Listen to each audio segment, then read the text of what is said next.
Hey y'all, and welcome to what, although it will come in installments over invariably a long period of time, um, the final bit of video delivery. How's that? So I'm going to talk about coming attractions, and what I'm going to try to do is move through it in a way that is built upon how I expect a discussion would move, as if we were in seminar together. Um, I've taught this story for the purposes I'm teaching it now several to many times, and what I'm going to give you is, first of all, a lot, right, and enormously valuable in totality, but the parts of it individually are very valuable as well. And I'm going to uh, sort of pause at various moments to give, what might be thought of as mini lectures.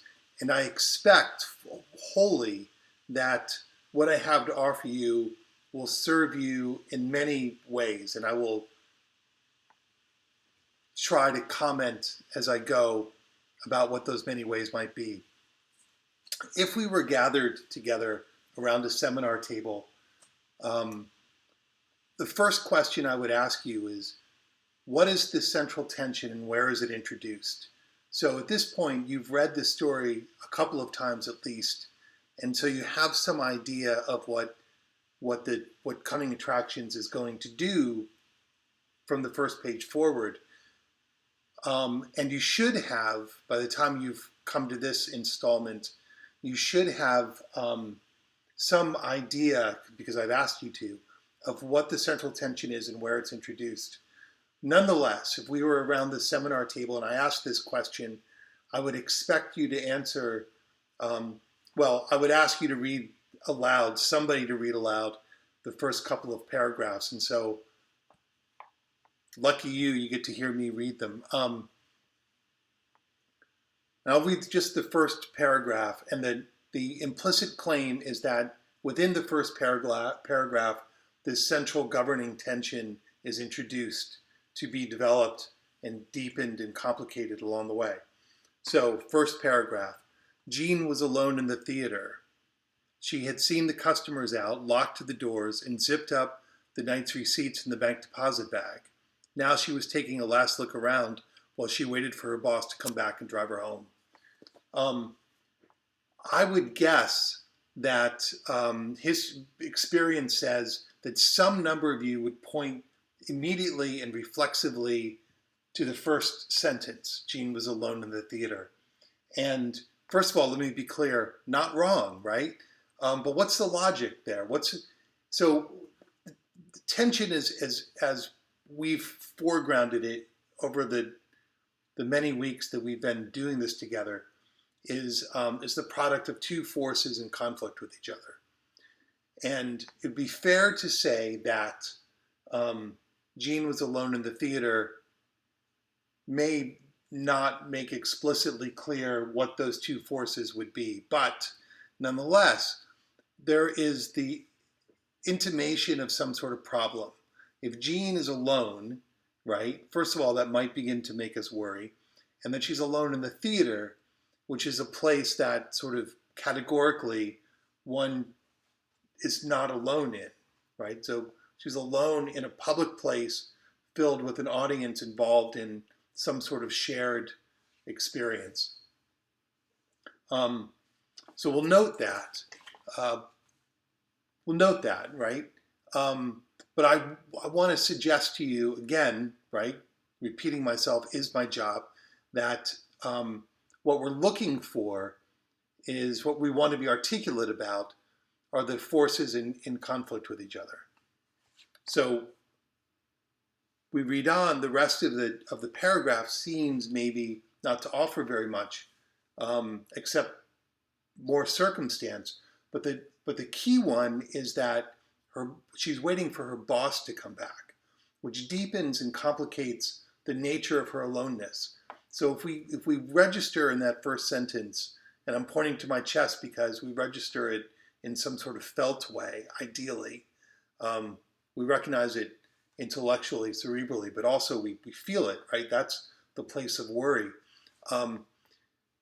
So the weirdness, right, that of her being alone in this public place, this place one wouldn't expect or ought to be alone, is complicated, is deepened by the fact that she's alone because her boss isn't present. Some adult of authority who ought to be there isn't. The second paragraph then elaborates a bit on that. By the way, just so you are not worrying, I'm not going to read this whole story in pieces, but I am going to read the parts of it that are worth examining, are worth thinking through. So paragraph 2, elaboration upon the boss having left her alone. Mr. Munson had left after the first show to go ice skating at the new mall in Buena Vista. He had been leaving early for almost a month now, and at first, Jean thought he was committing adultery against his wife until she saw him on the ice one Saturday afternoon while out shoplifting with her girlfriend Kathy. They stopped by the curved window that ran around the rink and watched Mr. Munson crash into the wall several times. Fat people shouldn't skate, Kathy said, and they walked on. So I suggested in my introductory email that the story may feel sort of tossed off and in certain respects, and it already has a kind of casual feel in the way it goes about delivering information. There's nothing fancy in the diction or syntax. It isn't doing anything fancy with tone, and except maybe in Kathy's attitude, which I'll get to in a second. But there's also this sort of casual attitude that is expressed first by Mr. Munson, by the boss, and secondly, in a complicated way, by Jean. So why is Mr. Munson not present as the theater closes and Jean, who we already are suspecting by the end of paragraph 2, is not very old? So what's he doing? What has got his attention when his attention ought to be focused at work and his responsibilities? He's out ice skating, right? Skipped out. He's been doing this for some time, for almost a month now, leaving to go ice skating at the new mall in Buena Vista. And so there's an adult who is abdicating the adult responsibilities, adult authority figure, a boss, who's abdicated the adult boss responsibilities to do something frivolous, even childish. I'm going to leave it at there, Mr. Munson, there for a moment. But I also want to note what you guys must have noted also, Jean's response to it. So her reflexive response is to think, well, he's not ice skating because what adult would do that? So he must be doing what adults do, commit adultery, right? He must be committing adultery. So the reflexive thought is part of the window of this construction onto Kathy's interior life. And it's not done by way of an elaborate interiority or by stopping the forward motion of zooming in with point of view, but it is, and we'll see this several times along the way in this story, but it is an opportunity for us as readers to feel closeness with the way that her consciousness works, right? He must be doing, Jean thinks, because this is the way Jean thinks, he must be out committing adultery. And the second thing, of course, you must have noticed is the phrasing that she uses, right? I'm saying she because I recognize this. I want to claim that it's an example of free and direct expression, with which I made some sort of written comment about earlier in the term. Come back to it if we need to. But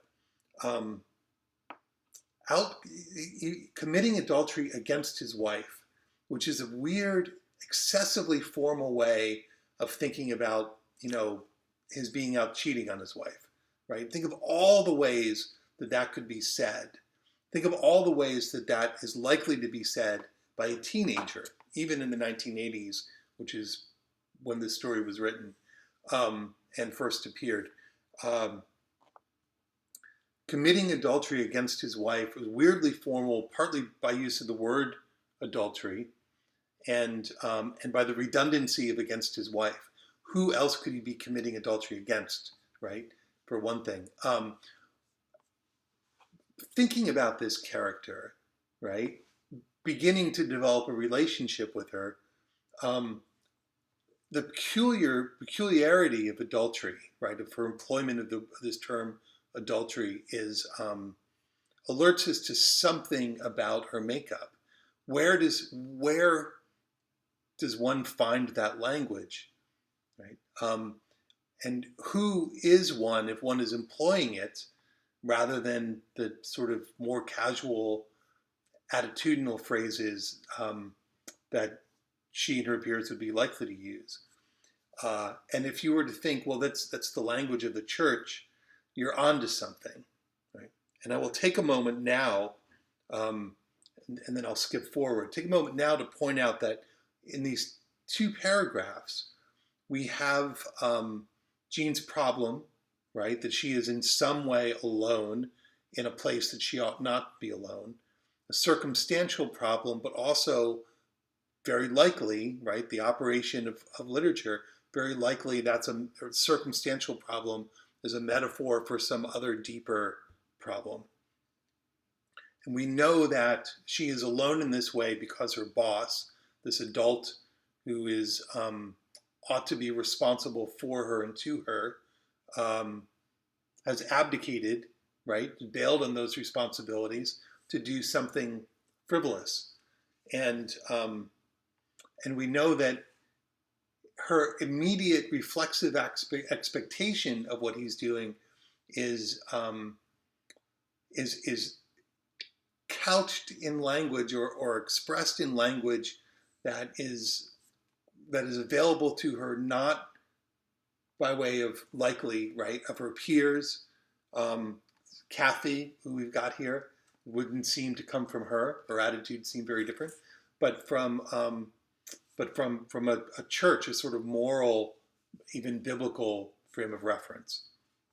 So, jumping ahead, we'll let her clear out the theater and pick her up on page 5. Right? The paragraph that begins, first full paragraph that begins, Jean locked the office door behind her. So here's how she's going to kill time waiting for her boss to come back from his frivolous enterprise of ice skating when he's supposed to be at work. And we know now, incidentally, that it's midnight or after. So his failure to be responsible is increasingly problematic, worrisome.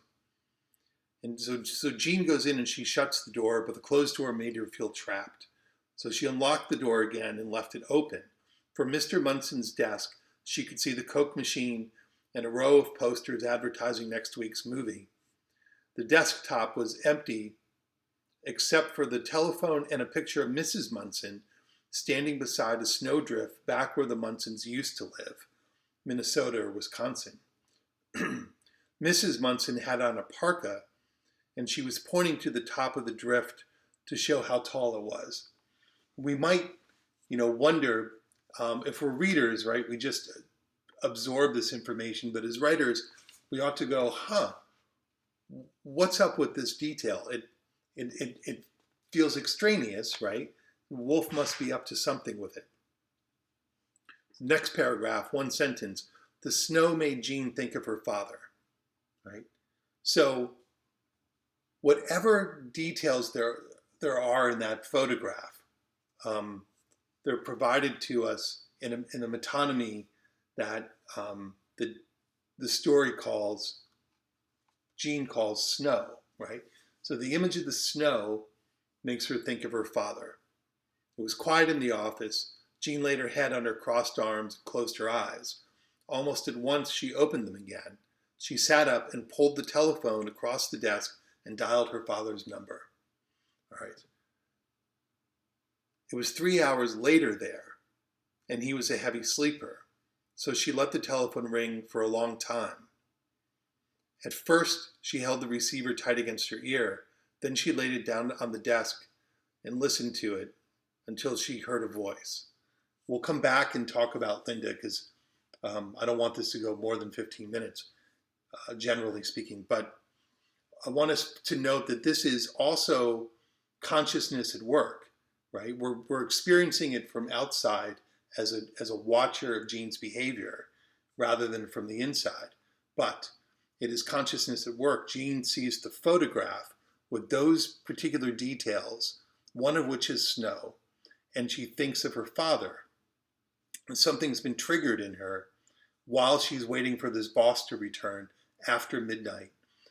And the triggering is intense enough within her that she's going to call, knowing that if it's midnight where she is, it's 3 a.m. where the father is. But I'll stop there. Think of this as installment 1.